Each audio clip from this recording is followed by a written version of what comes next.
Hello YouTube, welcome to another VOD review. Before we get into the VOD review today, I do want to have a little update on how the climb has been going.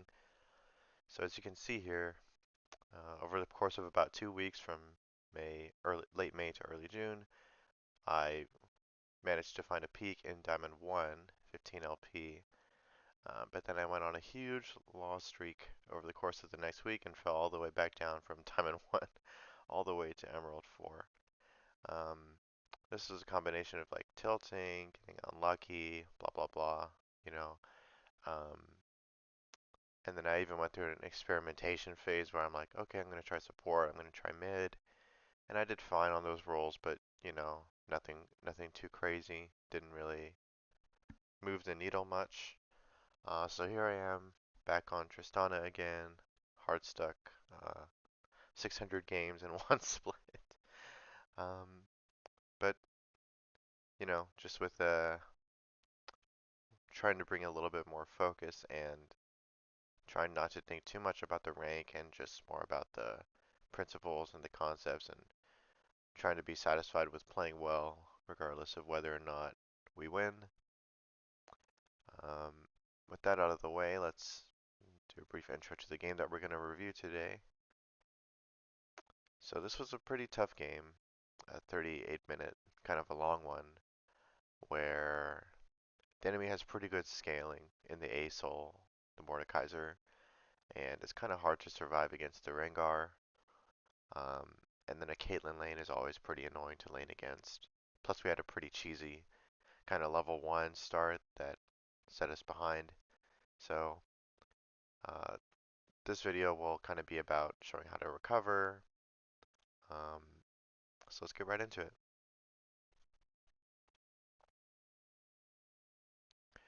One thing I should mention is that recently I've been going Exhaust and Resolve. I've been going, I think, Bone Plating and Overgrowth. And I find that I really like Bone Plating because at level 1, if you get it to fully proc all three damage reductions, and you're getting like 100 HP on any all in. So, a lot of people think that Tristana just kind of auto wins any kind of all in, but that's just not really true because, champions have dashes, champions have exhaust, champions have ways of, using the brush to screw you over. So I think that 100 HP really often makes a difference. And then the overgrowth sort of cancels out with the biscuits, right? So overgrowth will get you about as much HP or more HP even than the biscuits um, from inspiration.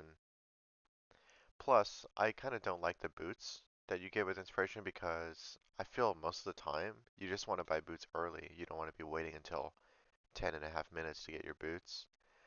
There's always going to be a champion like Caitlyn, like Nautilus, that has a skill shot. Um, a lot of times those skill shots are really dangerous, and you just need to buy those boots right away. You can't afford to wait, so you just end up dying because you didn't have the move speed that you needed. I also love exhaust, even into champions that you traditionally don't think exhaust against. Like you know, everyone thinks you take exhaust against Tristana, against Draven, maybe Callista, Kaisa, but even against Caitlyn, um, even against mages, even against like Jin. Uh, you know, Exhausted kind of reduces 30% damage for 3 seconds, so it's probably especially good against champions that are more bursty.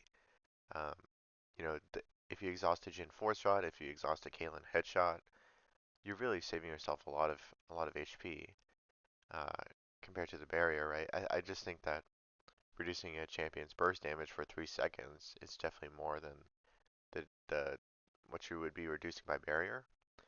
But not only that, I feel exhaust also scales better later into the game because obviously the more damage that champions are doing, the more effective that damage reduction is. If you can reduce a champion's like an ADC by 30% damage, that's huge, right? And you kind of just auto win duels with them. Whereas barrier, it just doesn't really scale as well. It's not like um, if a champion does 4 times more, if an ADC does 4 times more damage than they were doing early game, barrier is not like 4 times larger, but exhaust scales with the enemy champion's damage.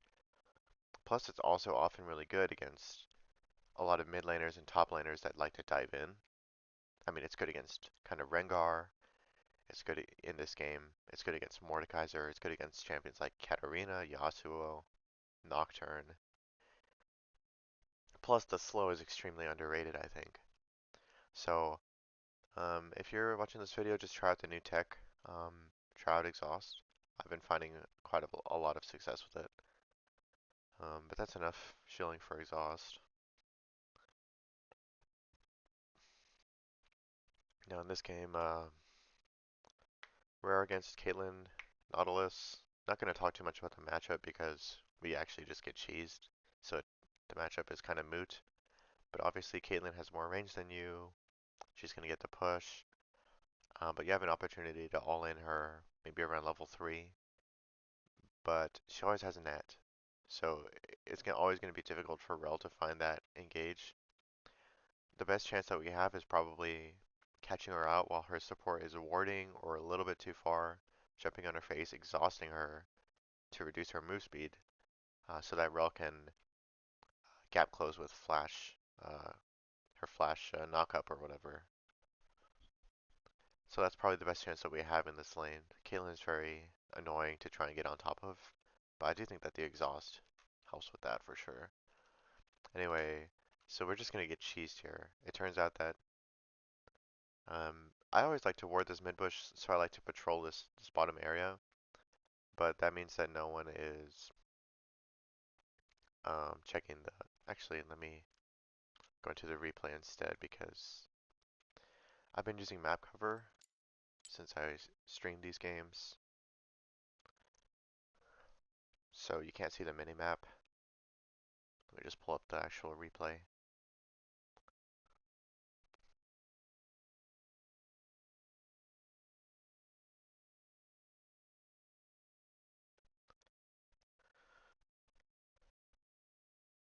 So as I was saying,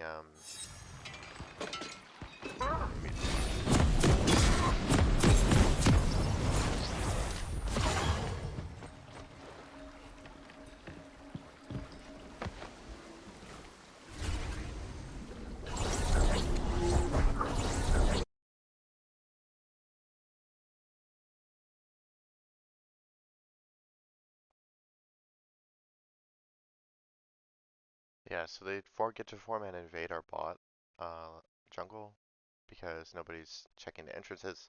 I do like to just stay where I am right now because it allows me to ward the mid brush. It allows me to see if they're warding the mid brush. Usually I rely on the support or the mid laner or the jungler to check that bottom jungle. I probably play this pretty badly, bombing the Nautilus instead of Caitlyn. Just kind of got caught by surprise. Yeah, bombing Caitlyn definitely better, but um, all I can do now is try to avoid getting dove. If Rengar saw how low I was, he probably could have maybe dove me. Um, anyway, pretty bad start. Lose a lot of XP.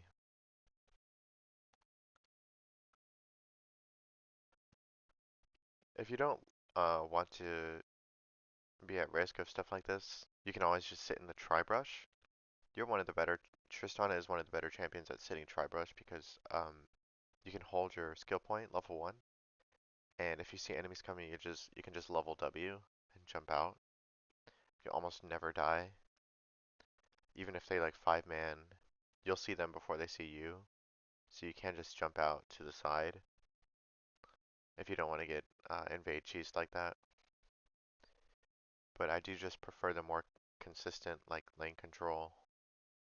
A lot of times the enemies will not realize that you've placed a ward in that mid brush. They'll walk into it and they'll give you free couple autos on your bomb.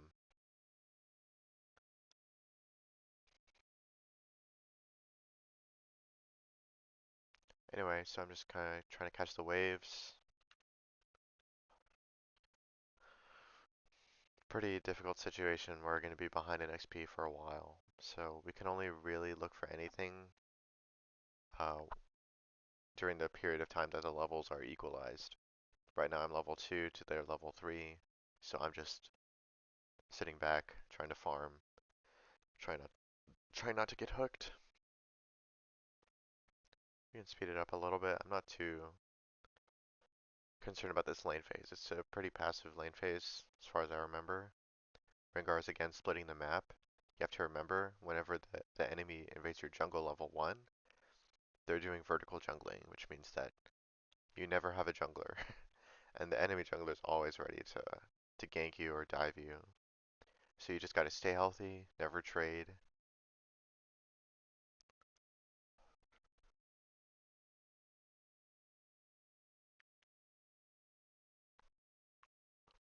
They're gonna get dragged for free because the map is split, but it's okay.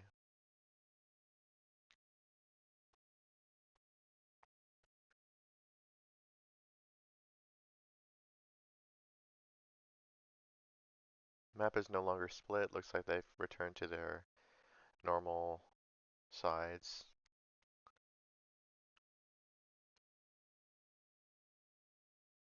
Just briefly hovering mid, but because Asol's a pretty killable champion. But I'm just not looking to interact with the enemy all that much. Nautilus is starting to roam, so Rel's gonna match that roam. And I believe that play up top side is gonna go okay after Rel joins. I'm not really looking to fight Caitlyn here, because I'm a level down. Well, I just got level 7, but um, Rengar's got his level 7, his level 6, I mean, his ult. In fact, he's probably going to use it right here. But we do manage to get out, I think. Looks like his ult was not ready. He probably used it on the top side play.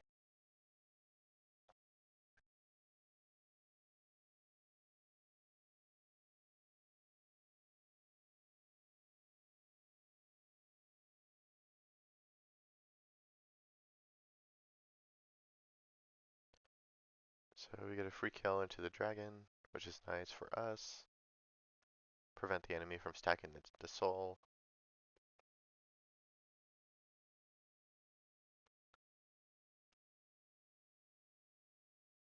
Again, a lot of time, so I'm still just happy, perfectly fine to just sit and scale. Especially in a matchup like against a Caitlyn.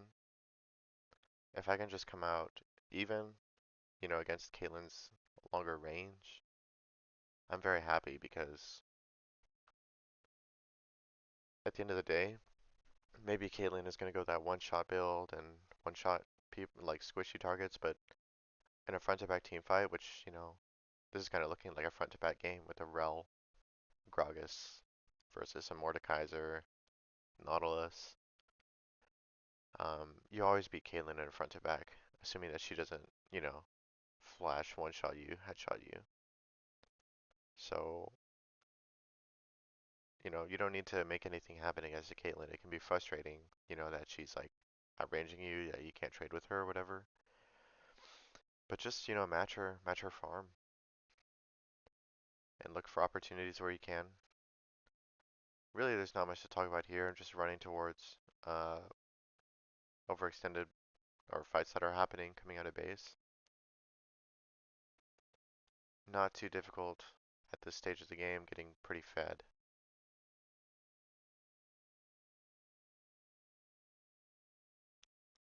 Mordekaiser again, overextend. So it's really just about like seeing people on the map who are for extending, picking them off.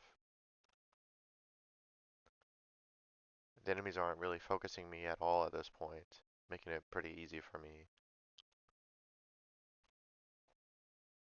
It'll become problematic once if Mordekaiser were to start recognizing that he needs to ult me, um, or once Rengar starts gunning for me.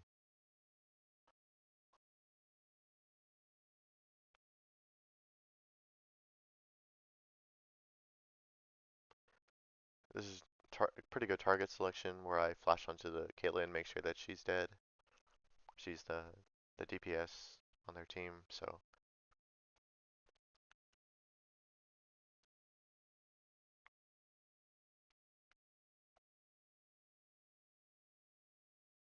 I realize I'm not going into as much detail on the laning, the mid game as this game, but it is a pretty straightforward one.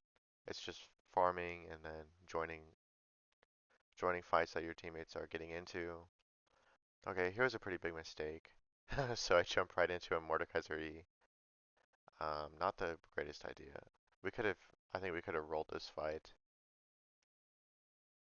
And I spam ping Twisted Fate, because I don't know what he's doing, but we probably could have won this fight regardless. Um, yeah, so, I mean, I saw Mordekaiser here. It's not a good idea. I could have just jumped a little bit further, like on top of even on top of the Rengar would have been okay. I don't think he's gonna one-shot me. I actually do have, I'm so fed that I probably do beat him with my team there. Or just had a little bit more patience and not jump in, keep autoing over the wall. Either of those things would have been better than just jumping straight into them. So, mistake. Nothing too crazy.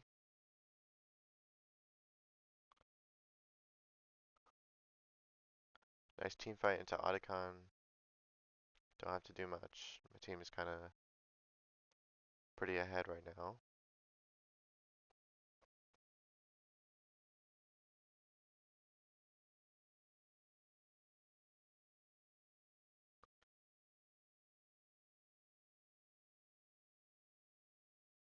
Okay, so here's a dragon fight. We have pretty good vision control, but just focus down the dragon. It's always okay if like one of your teammates sacrifice themselves so that you can get dragon.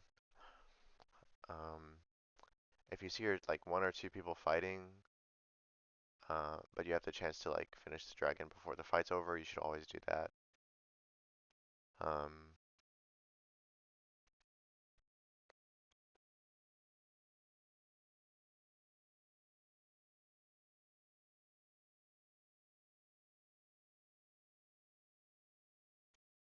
Baron's about to spawn.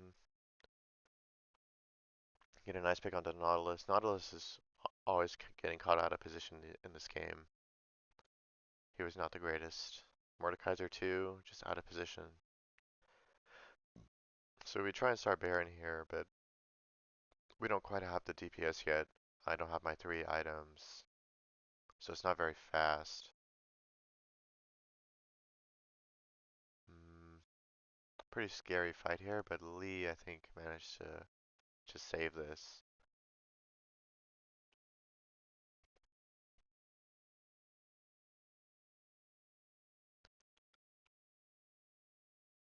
I definitely needed to jump out, get away from that Caitlyn.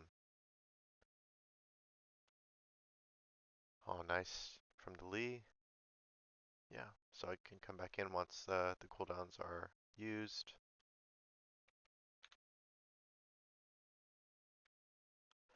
And then this is pretty embarrassing, but we're all kind of low on the Baron. We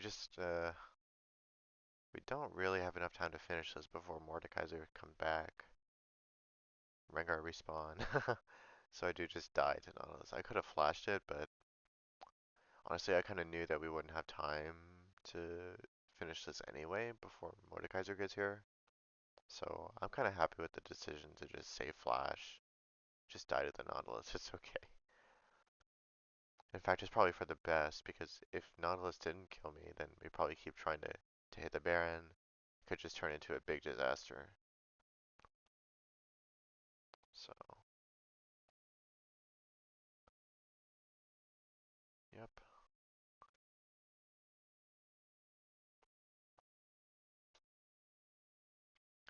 Going Mortal Reminder, one thing to note is I've definitely been going Mortal Reminder quite often compared to what I used to. I actually recently just discovered this item, because as I mentioned, I did return to the game from a few years ago. I think it was before Mortal Reminder gave Armor Pen. So I didn't actually know that it gave Armor Pen. I was never going Heal Cut. Um, but now when I realize it's only like 5% less Armor Pen, I've almost been going in like every single game. There's always a couple champions that are really strong, have really strong healing. You know, in this game it's probably the Rengar and the Mordekaiser. Um, So you can almost never go wrong with it. Even if you do lose a tiny bit of DPS, it's going to cancel out the enemy's healing, which can be pretty significant. And a lot of time you just can't rely on your team to build the heal cut because they don't want to. I mean, to be fair, Morello Nomicon I think is a pretty bad item compared to more Mortal Reminder. Thormail's a little bit too conditional. Anyway, so our team kind of gets caught here. Pretty important to point out here that we can just trade it for the soul. We had just enough time to solo that dragon, so I called to go for this mountain drake, and we just got it in time. And let's see if we manage to escape. I think we do. Just ping, retreat, let somebody die, let Gragas die, it's okay. We got a soul, and the Baron will eventually expire, so in general, if it's trade soul for Baron, just take the soul. I mean, if they're allowing you to. I think it's a pretty big mistake to take the Baron, because it's gonna wear off. Usually teams can't take your entire base with a Baron, especially with all the T2s still alive. Mordekaiser again out of position, so enemies making these team fights pretty easy for me, but it would be much more of a challenge if like Rengar's ulting me every fight, Mordekaiser's trying to ult me every fight, Nautilus is ulting me every fight, but I mean, I don't really know, who they're focusing because it's not like TF is the main damage threat. I guess Lee is a pretty big damage threat, but he's also melee, so and it's not like you're gonna kill Gragas. So I think the next play will be probably around Elder. Aesol gets caught out. Just be with your team.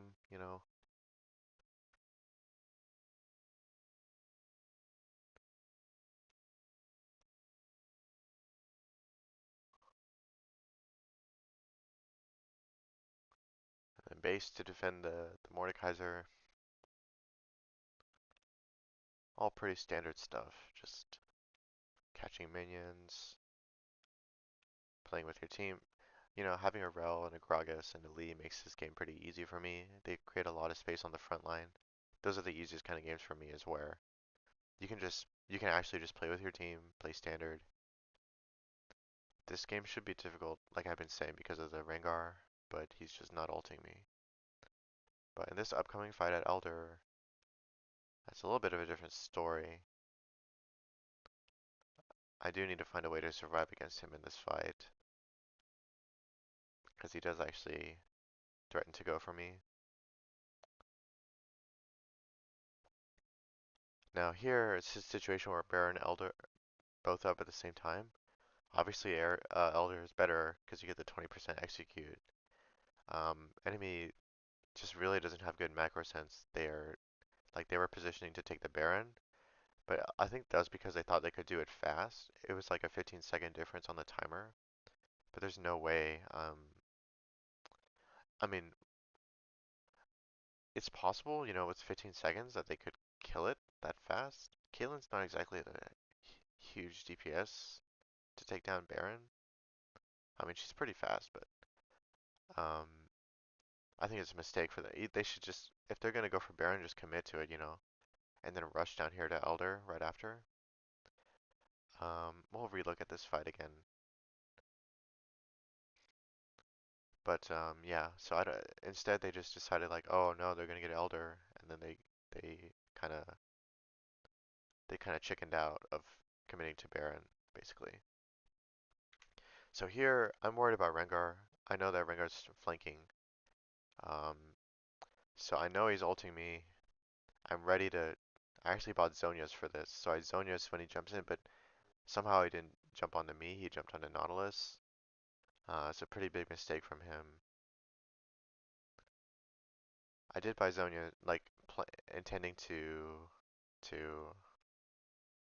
Zhonya his engage... Zhonya the Rengar ult. I'll go back a bit further.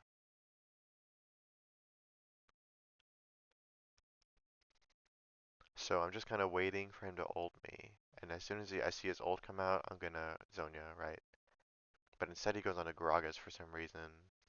And then I just flash over the wall so I don't get caught in the crossfire. Kill Rengar pretty easily. He's no ult. Now it's just Mordekaiser. And here's where the exhaust is going to come into clutch. He just doesn't have quite enough damage to kill me through the exhaust. So, I don't know. Maybe barrier. Maybe I'm just like coping and barrier is actually just as much or better. But I want to say that exhaust saved me there. So, alright, so we take Elder, take Baron. This can be pretty straightforward. But one last thing to note is that, like, as I can come out of base, there's just this feeling I get sometimes. Like, look at where Lee Sin is, look at where Gragas is. He's going bot. I just don't feel like there's a sense of urgency for my team right now. Like they're forgetting that we have Baron and Elder or something. Sometimes you just gotta. I think I typed in chat too, like 5v5 or something, like just and then spam ping group. Because I do feel like sometimes people, well, very often people in this rank they just don't have a command of like what the next correct macro decision is. I feel like it's pretty automatic for me. Like you just play around the objectives, you know. And then when you have the Baron and the Elder, you just push. But I feel like my team was getting ready to farm, to like invade their jungle or something. But like if you have just Baron or just Elder, it's a different story. But with both of them, like there's really no other thing to do but then just push down mid. Especially we're gonna get outscaled by the ASOL long term. Um, you just don't want to leave it a chance. You don't want to let that Elder fall off. Give ASOL a chance to scale even more. So yeah, pretty straightforward game, I think. Um,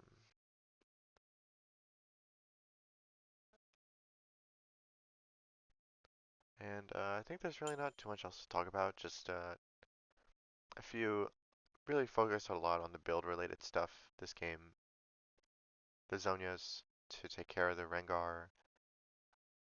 It's actually not that troll.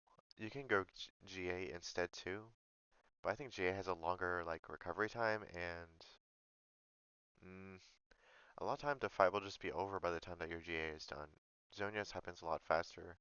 Plus, you do benefit from the AP, and I wouldn't build it until you've already finished 3 items at least, because otherwise you're just screwing over your damage way too much. Once you have 3 items, I feel, you know, if you're ahead and you have 3 items and there's a Fed Assassin, that's the perfect condition to build Zhonyas. If you're like even, I wouldn't really do this because you do need the damage still. Like you're gonna feel like you're behind on damage if you're even and then you build a Zhonyas. Um, But because I'm so far ahead, I have the luxury of building a defensive item. And the AP is not too bad, like, it gives you extra damage on your ult, on your W, on a couple of your abilities. So, and it gives you the armor too, which is great. Um, Plus it's just a shorter cooldown than the GA. Like, once you use the GA once, it's like a 5 minute cooldown. And what do? Just sell it? It makes sense as a sixth item if there's like one more fight that you need to win. But Zhonya's is much more flexible, much shorter cooldown. Um, So if you know, if you feel like you have to Zhonyas every Rengar ult, his next 3 ults, I would definitely go for GA. Sorry, for Zhonyas over GA. And then the Mortal Reminder, just try it out. I would recommend you buy it more often than you buy LDR actually. There's always going to be some kind of healing in the game. You know, here Conqueror, Rengar, Mordekaiser have some innate healing. And then you know, if the ADC goes a lifesteal item or whatever, it's just a nice tool. And you're losing like 5% armor pen, but who cares, honestly? And you're losing some AD too, but you'll just find that you have so much attack speed, so much DPS that um, the utility often, you know, the fact that your teammates probably won't be building it, I feel the utility just outweighs the raw DPS. And then try out exhaust. I think the most underrated aspect of it is the move speed reduction. Um, It just lets you chase people down easier during lane. You know, like running them down the long lane when you engage them at level 3 from under your tower because you're losing prio first 3 levels. You jump on them, you exhaust them, they can't get away from you. Um, Other than that, in these kind of straightforward games, just play with your team. Try and help them. Don't tunnel vision too much on your farm because with these front to back kind of team comps with the Rel, with the Krogus, you do have the advantage, and against Caitlyn too, you have the advantage. Yeah, you're outputting more raw DPS if you can manage a front to back team fight. So, kind of a long video, but there's a lot to talk about the new build I've been trying. Uh, anyway, I hope you guys enjoyed the video, and see you in the next one.